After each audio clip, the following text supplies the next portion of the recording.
Welcome to the NewsHour. The debt limit deal forged by President Biden and House Speaker Kevin McCarthy tonight heads into a crucial final stretch, with less than a week to win congressional approval before a June 5th default deadline. Some in both parties oppose the weekend agreement, but the White House and House Republican leaders say they will push it to passage. White House correspondent Laura Barone-Lopez begins our coverage.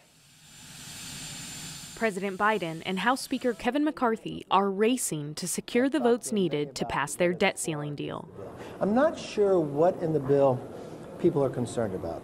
It is the largest savings of $2.1 trillion we've ever had.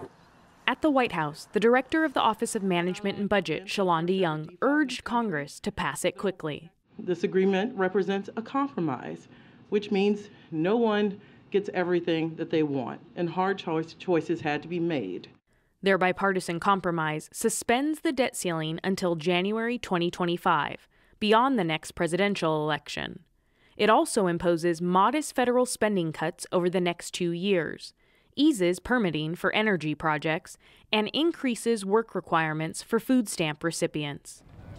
But President Biden and Speaker McCarthy are facing pushback from Republicans and Democrats alike as they try to sell their plan.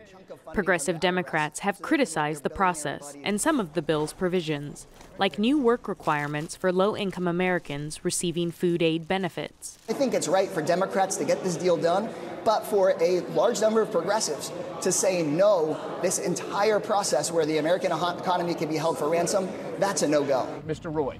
Some Republicans, like House Freedom Caucus member Chip Roy of Texas, say the bipartisan package doesn't do enough to cut spending. Not one Republican should vote for this deal.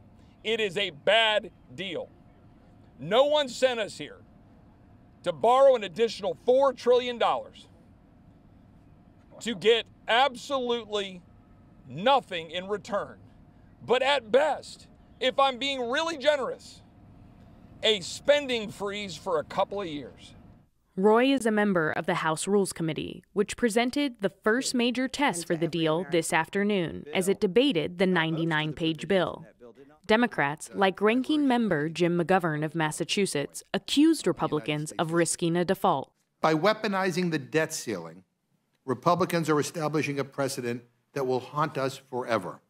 That one party can use the full faith and credit of the United States as a hostage to pass their widely unpopular ideas. With less than a week to go before a potential historic default, some Republicans also threatened McCarthy's speakership. If we take McCarthy out, whatever the path is, but those Republicans have to avoid being destroyed themselves by voting for this. Still, Republican House leaders expressed confidence the deal would ultimately pass. For the PBS NewsHour, I'm Laura Barone-Lopez.